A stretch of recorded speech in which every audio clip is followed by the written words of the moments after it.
आपने हमें बोलने का मौका चंद्रशेखर, श्री चंद्रशेखर। माननीय सभापति महोदया जी, मैं सर्वप्रथम तो आपका धन्यवाद करता हूं कि आपने मुझे रेलवे संशोधन विधेयक 2024 पे अपनी बात रखने का मौका दिया। रेलवे संशोधन विधेयक 2024 पर मैं अपनी गहरी चिंता व्यक्त करता हूं। यह विधेयक भले ही रेलवे के शासन ढांचे को सुव्यवस्थित करने का लक्ष्य रखता हो, लेकिन ये हमारे रेलवे सिस्टम की मूलभूत ताकत को कमजोर कर सकता है। केंद्र सरकार की बढ़ती भूमिका भले ही अच्छे इरादों से प्रेरित हो, लेकिन इससे नौकरशाही में देरी हो सकती है और समय पर निर्णय लेने की क्षमता कम हो सकती है। हमें अपने रेलवे सिस्टम की चपलता और लचीलेपन को खोने का जोखिम उठा रहे हैं।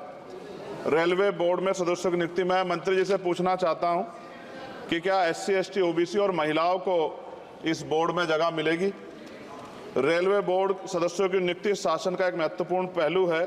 यह आवश्यक है कि नियुक्तियां योग्यता और विशेषज्ञता के आधार पर हो, न कि राजनीतिक विचारधाराओं के आधार पर। इस मोर्चे पर कोई भी समझौता निर्णय लेने की गुणवत्ता और भारतीय रेलवे के समग्र प्रदर्शन में गिरावट का कारण बन सकता है। जनता की जरूरतें सर्वोपरि है, इसलिए हमारे लिए आम आदमी की जरूरतें सर्वोपरि हैं। रेलवे सुलभ, किफायती और विश्वसनीय होना चाहिए। विधेयक को सुनिश्चित करना चाहिए कि इन सिद्धांतों का पालन होगा।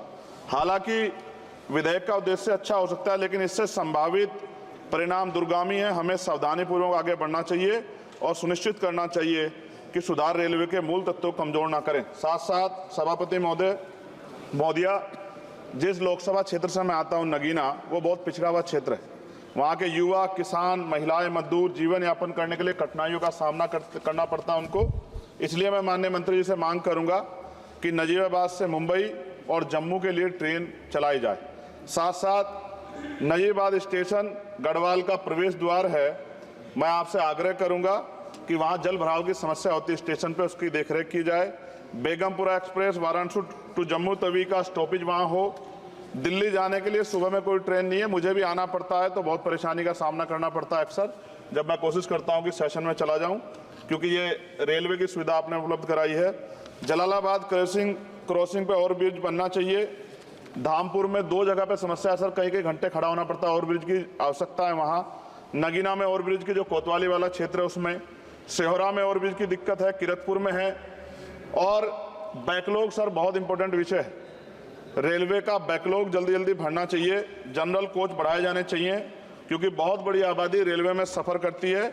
बहुत लोगों की जान दुर्घटना में जा रही है। हमने कई एक्सीडेंट जो है देखे हैं, और एक कर्मचारी की जान गई जिस तरह दबके, ये भी एक बहुत बड़ी समस्या थी। जनता में गुस्सा पैदा हुआ, इसकी रोकथाम की जाए।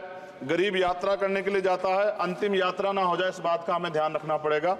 साथ साथ इसका मुझे एक मुख्य कारण ये दिखाई देता है कि लोको पायलट को रात और दिन में ड्यूटी करनी पड़ती है। मैं खत्म कर रहा हूँ। रात की ड्यूटी कठिन है, उसके बाद पर्याप्त आराम चाहिए। इस संबंध में HPC का सुझाव भी था कि लोको पायलट के लिए 2 रात्रि बाद ड्यूटी का आदेश हो, तो ये इस पे अमल नहीं किया गया, जिसके कारण उनकी आंख लग जाती है और कई बार दुर्घटना होती है। हजारों लोगों की जिंदगी से खिलवाड़ नहीं होना चाहिए।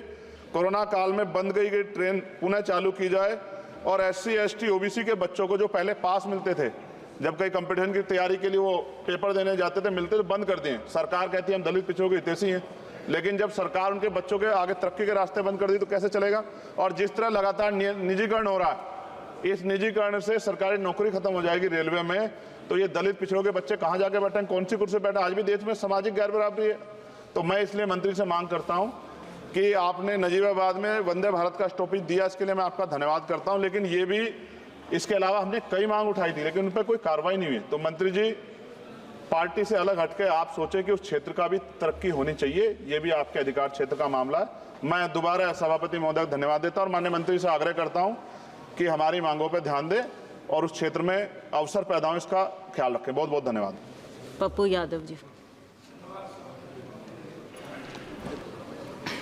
महोदया जी, मंत्री जी से पहले आग्रह होगा कि मंत्री जी